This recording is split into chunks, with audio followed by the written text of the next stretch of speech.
Today I'm going to be discussing a very important topic and something that goes on in our society, and that is early sexual abuse, as well as sexualizing the mind at an early age. And unfortunately, it seems to be happening quite often. It's something that I don't think is talked about often enough. And many people carry this into adulthood, and it really does affect their lives profoundly.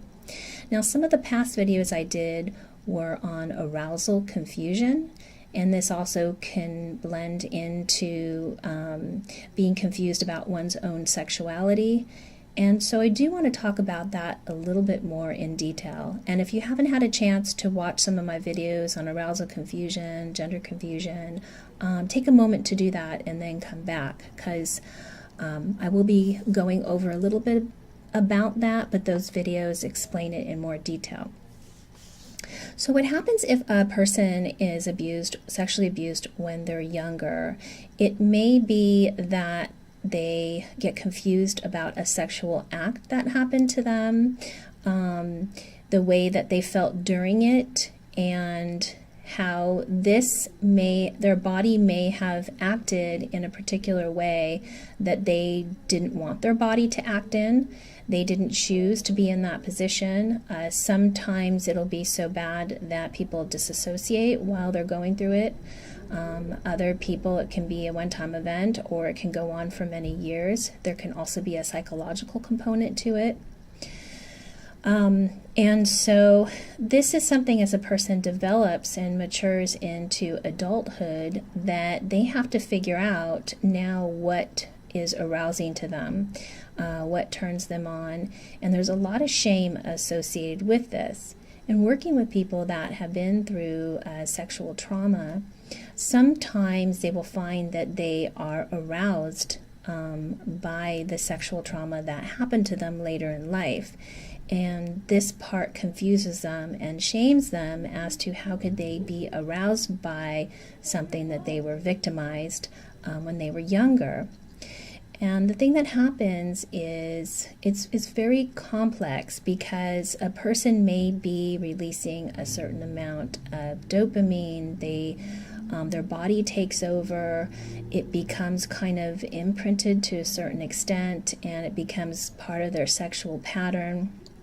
That happens to be their first sexual experience, and they may find that in fantasy, or even some people are going out and seeking it, the same type of sexual abuse they're reliving over and over in order to get aroused. And so this is something that, if it's happening to you, I want to say that it does happen to a lot of people, and you're not alone in this. Now, there's ways to work it into your fantasy, where you can adjust it and move it around in your brain and kind of be turned on by other things associated with it. But again, what really is a problem is the level of shame involved. And also the other thing is people going out and seeking for adulthood to have some of the abuse replayed. And that isn't often healthy. If you're doing that and you're ending up hurting yourself or putting yourself in a dangerous situation, you really do need to get some help so that you can figure out how to have some better experiences.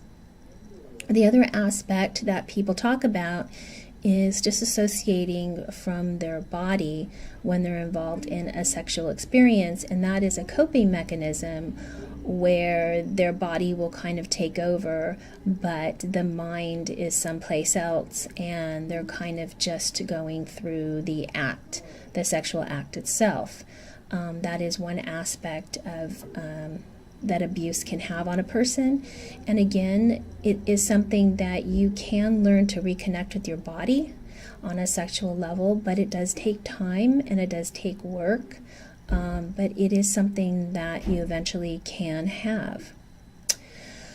Lastly, I want to talk about the idea of sexual confusion. Some people have a situation where they were abused by the same sex, and they may find later in life that certain aspects of it they still find attractive, or they still find arousing when they think about it, and this becomes very confusing because they start not being sure about their sexuality. And what I will say is that that is a sexual act, and that is a sexual body part, and that doesn't determine who you're attracted to, or doesn't determine if you're heterosexual or homosexual or bisexual. It's just you went through an experience, and now it has kind of gotten into your mind as a trigger, arousal trigger. So that is something that happens too. And I just want to bring this information to people so that they can start understanding why they may be having these feelings, so that they can have control of it and start down the path of healing. So if you like this video, please give me a thumbs up. When you give me a thumbs up, it sends it, up in the ranking, and other people will be able to find my videos, as well as subscribing and hit the bell. And please leave your comment. As you know, I believe everyone deserves to have a healthy sex life, and so do you.